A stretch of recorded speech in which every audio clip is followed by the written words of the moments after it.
apologize right away for being a week away from you. The bad news is I had the killer cold flu son of a bitch from hell. I never get sick, so it threw me for, not only threw me for a loop, but it actually, I didn't know how to react to it. I didn't know what to take. I didn't know what to do. But that said, a week passed. The good news is, and there is some good news. We are now on day 22 without potato chips, and I really wanted chips when I was sick. I was sick, and I couldn't have chips. But I'm still candy free in theory, but I had cough drops. Now, one of the cough drops I got was a honey lozenge. It's just honey and menthol and very little else. It was a great cough drop because there was no sugar.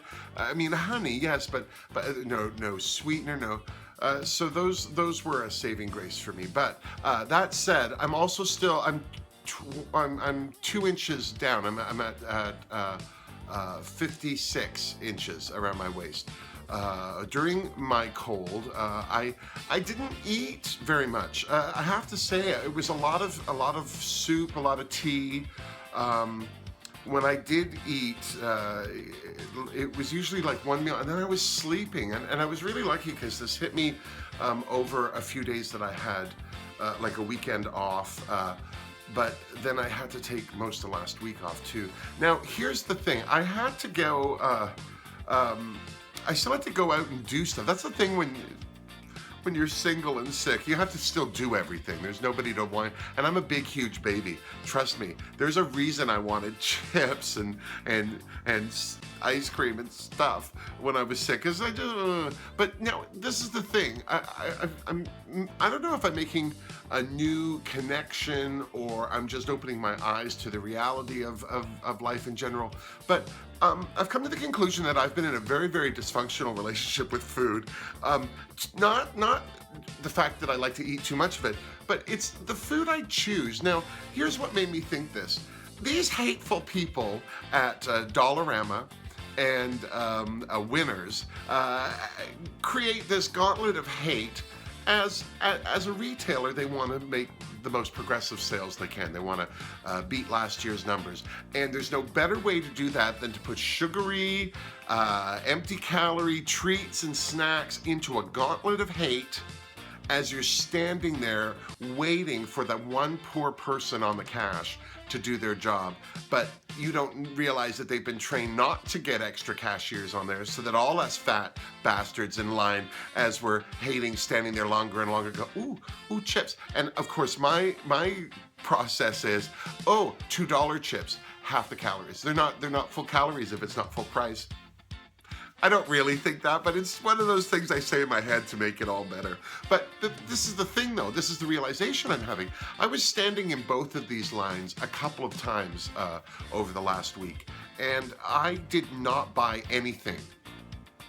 Because being able to draw a line in the sand with January 1st and being able to say, it's been this many days without this horribly cruddy, non-nutritionally beneficial foods in my life, it's making me really no, I won't. No, I won't.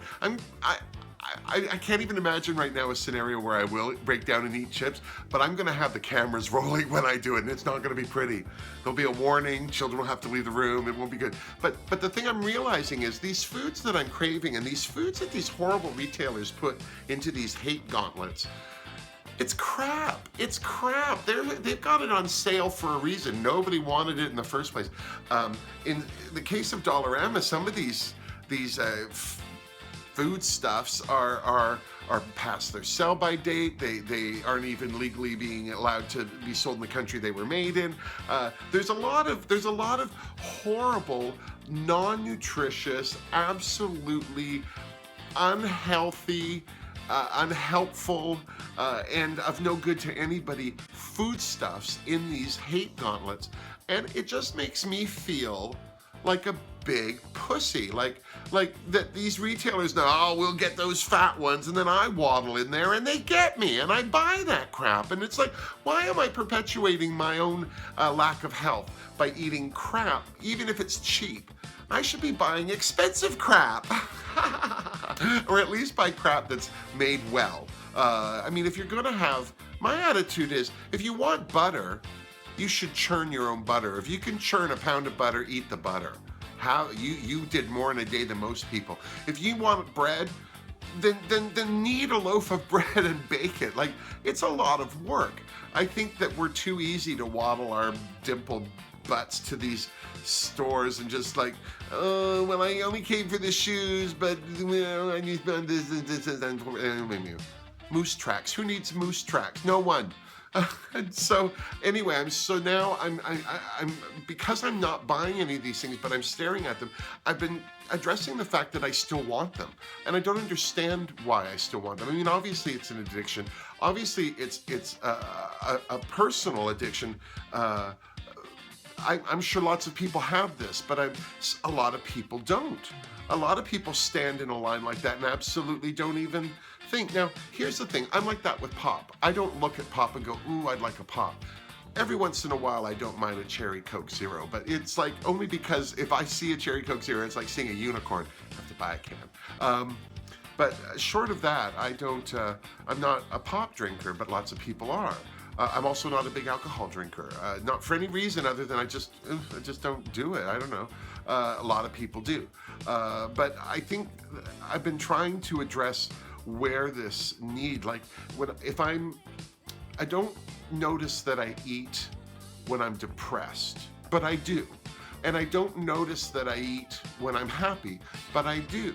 But the thing I noticed when I was sick was I wanted comfort foods, and the foods in my mind that were comfort were also absolutely on the border of being just poison and absolutely not worth ingesting, especially at a fragile state of health.